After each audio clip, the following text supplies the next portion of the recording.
Hello, அஸ்ஸலாமு அலைக்கும் friends. எல்லோரும் நல்லா இருக்கீங்களா? இந்த டிராஃபிக் டிபார்ட்மெண்ட்டுக்கு முன்னாடி இருக்கிற ரோடு 70க்கு ஸ்பீட் லிமிட் இருக்கிறது. இங்கே போர்டு கவனிச்சிங்கன்னா தெரியும்.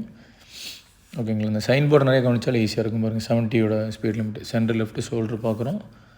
திருப்பி உள்ளே வந்து சென்டர் மிரர் பார்த்துக்குங்க. ஓகேங்களா? இப்போ நம்ம வந்து அந்த சிக்னல்லேருந்து யூட்டன் போய் அந்த ரவுண்ட் அபவுட்டோட இது காட்ட போகிறோம். ஏன்னா ஒவ்வொரு ரவுண்ட் அபவுட்டும் ஒருத்தங்க கேட்பாங்க, ஸ்ட்ரைட் போக முடியுமா லெஃப்ட். அது என்னென்னா அதோடய சயின்ஸை நீங்கள் கவனிச்சினாங்கன்னா புரியும். அது வந்து யூட்டன் போகிறோம். சென்டர் மிரர் செக் பண்ணி அப்படியே மெதுவாக உள்ளே வர்றோம். இங்கே லெஃப்ட் சைடில் ட்ராக் இல்லாதனால நம்ம தான் ஸ்டார்ட் பண்ணுறோம். அதனால் சென்டர் மிரர் லெஃப்ட் மிரர் பார்த்து நீங்கள் அப்படியே மெதுவாக உள்ளே வந்துக்கலாம். இப்போ வந்து அந்த லைன் தெரிகிறப்ப, ஸ்டாப் லைன் தெரிகிறப்ப வண்டி நிப்பாட்டிடுங்க.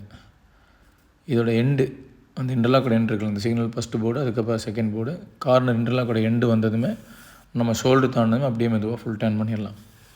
ஃபுல் டர்ன் பண்ணால் 3 ட்ராக் இருக்கும். நம்ம செகண்ட் ட்ராக்கில் ஏறிக்கலாம். சென்டர் ட்ராக் ஆக்சுவலாக. சரிங்களா? இப்போ நிறைய பேர் ரவுண்ட் அபவுட்லேருந்து கேட்பாங்க, லெஃப்ட் ட்ராக்லேருந்து ஸ்ட்ரைட் போக முடியுமா, லெஃப்ட் போக முடியுமாலாம் கேட்பாங்க. இந்த ரவுண்ட் அபவுட் வந்து பார்த்தீங்கன்னா யூட்டன் அடித்து சொல்கிறேன் பாருங்கள். வண்டி ஆஃப் வந்து ஷோல்டர் தாண்டினதுமே, இந்த இன்டர்லாக்கை தாண்டினதுமே ஃபுல் டர்ன் பண்ணதும் அப்படியே பார்த்தீங்கன்னா நேராக சென்டர் ட்ராக்கு ஸ்டெடி பண்ணதுமே அப்படியே ஸ்பீடை கொஞ்சம் அதிகப்படுத்திடலாம். 70 ரோடு தானே உங்களுக்கு. இப்போ இந்த ரவுண்ட் அபவுட்டில் வந்து நம்ம இந்த யூட்டன் அடித்ததுமே ரைட் ட்ராக் சேஞ்ச் பண்ணல தான் நமக்கு டெஸ்ட்டு அதிகமாக சொல்லிக் கொடுக்குற இடம். டெஸ்ட்டோட இதுதான். இப்போ நம்ம வந்து ஏன் இங்கேயே மாறுறோன்னா அந்த ரவுண்ட் அபவுட்டோட சைன் கவனிக்கிறதுக்காக மாறுறோம். சென்டர் லெஃப்ட்டு ஷோல்டர் பிளைண்ட் ஸ்பாட்டை செக் பண்ணதுக்கப்புறம் திரும்பி உள்ளே வந்ததுமே சென்டர் மிரர் பார்த்துக்குங்க. ஓகேவா? இப்போ வந்து பார்த்தீங்கன்னா இங்கே வர ரவுண்ட் அபவுட்டை கவனிச்சு வந்தீங்கன்னா 70 ஸ்பீட் லிமிட் ஃபாலோ பண்ணிக்கோங்க. ஓகேவா? ஸ்பீடு குறைக்கணும் இல்லை உங்களுக்கு, அங்கே என்ன ஸ்பீட் லிமிட் இருக்கோ அந்த ஸ்பீட் நீங்கள் ஃபாலோ பண்ணிக்கோங்க.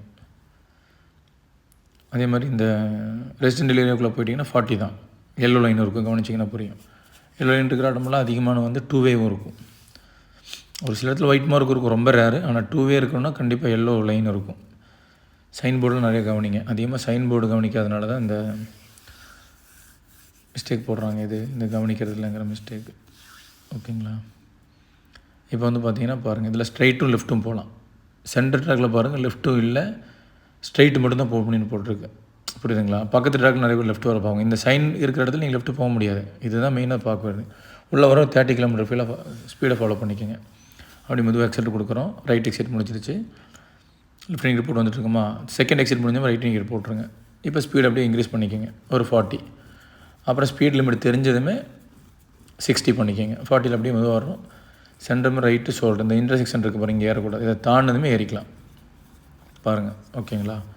திருப்பி உள்ளே வந்து ஷோல்டர் பிளைண்ட் ஸ்பாட்டில் செக் பண்ணி திருப்பி சென்டர் மிரர் செக் பண்ணிடுங்க. ஓகேவா? இப்போ பாருங்கள், பெடஸ்ட்ரியன் இருக்குது, ஸ்பீட் பிரேக் வருதுங்கிறது காட்டுது. முன்னாடி இருக்கும் போர்டு கண்டிப்பாக ஏதோ ஒன்று தான் மிஸ் இருக்கும். அதனால் அது கவனிங்க. சென்டர் மிரர் பாருங்கள், பிரேக் வைக்கப்படல, சென்டர் மிரர் பாருங்கள். ஓகேவா? முடிஞ்சளவுக்கு ரொம்ப 40க்கு கீழே ஓட்டக்கூடாது. 60 ரோடு 40க்கு மேலேயே கொஞ்சம் ஸ்பீடு 60 வரைக்கும் கொண்டு வரலாம். முன்னாடி வண்டியில் நீங்கள் ஸ்பீட் பண்ண வேண்டியதில்லை. அந்த வண்டிக்கு நல்ல டிஸ்டன்ஸ் வச்சுக்கோங்க. ஓகேங்களா? இப்போ பாருங்கள், ரவுண்ட் அபவுட்டோட சிம்பிள் காட்டுது. இப்போ நம்ம யூட்டன் பண்ண போகிறோம். சென்டர் மிரர் பாருங்கள், லெஃப்ட்டு ஷோல்டர் பிளைண்ட் ஸ்பாட்டை செக் பண்ணிவிட்டு ஹெட் செக் பண்ணிங்க. நல்லா பேக் சைடு ரொட்டேட் பண்ணி திருப்பி உள்ளே வந்ததுமே சென்டர் மிரர் பாருங்கள். ஓகேவா? இப்போ ரவுண்ட் அபவுட்டில் இங்கேருந்து லெஃப்ட்டில் ஃபுல்லாக விசிபிள் ஆகுது. இங்கேருந்தே பாருங்கள். நிறைய பேர் இந்த எண்டு வந்து தான் பார்ப்பீங்க. பாருங்கள், ஸ்ட்ரைட்டு லெஃப்ட் இது 2 ட்ராக்கு பாருங்கள். உள்ளே அப்படியே ரவுண்ட் பண்ணுறோம். ஃபஸ்ட் எக்ஸிட் முடியுது, செகண்ட் எக்ஸிட் முடியுது. யூட்டனுங்கிறப்ப தேர்ட் எக்ஸிட் முடிஞ்சதுமே ரைட் இண்டிகேட்டர் போட்டுருங்க. ஓகே. இப்போ பாருங்கள், சென்டர் மிரர் பார்த்து அப்படியே ஸ்பீட் அதிகப்படுத்துங்க. ஓகேவா? திருப்பி கொஞ்சம் ஸ்பீட் அதிகப்படுத்திட்டு ரைட் சைடில் இன்னும் அவுட் ஆகிற இடம் இருக்கான்னு பார்த்துங்க. அதாவது எக்ஸிட் தான் இருக்கான்னு பார்த்துங்க. இல்லாட்டி மெதுவாக ட்ராக் மாறிக்கலாம். சென்டர் ரைட்டு ஷோல்டர் பார்த்துட்டு மெதுவாக உள்ளே வந்துடுங்க. ஓகேவா? பார்க்கிங் ஸ்லாட்டு முன்னாடி பார்க்கிங் சொன்னாங்கன்னா ரொம்ப தூரம் போகாதீங்க. காலியாக இருந்ததுன்னா இப்போ இங்கேருந்து பிரேக் பண்ணால் இதை தாண்டி ஒரு 4-3 பார்க்கிங்கில் ஏறிடணும். ரொம்ப லாங்காக போகக்கூடாது. ஓகேங்களா?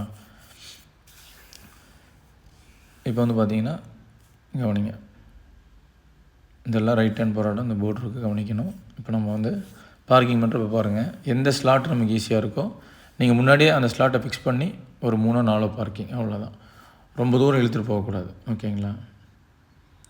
நல்லா அப்படியே உள்ளே டேர்ன் பண்ணி இது ஆங்கிள் பார்க்கிங். சரியா? ஸ்டடி பண்ணிவிட்டு சென்டர் மிரர் பார்த்து பார்க்கிங் ஹேண்ட் பிரேக் போட்டு ரிலீஸ் ஆகிடலாம். ஓகே.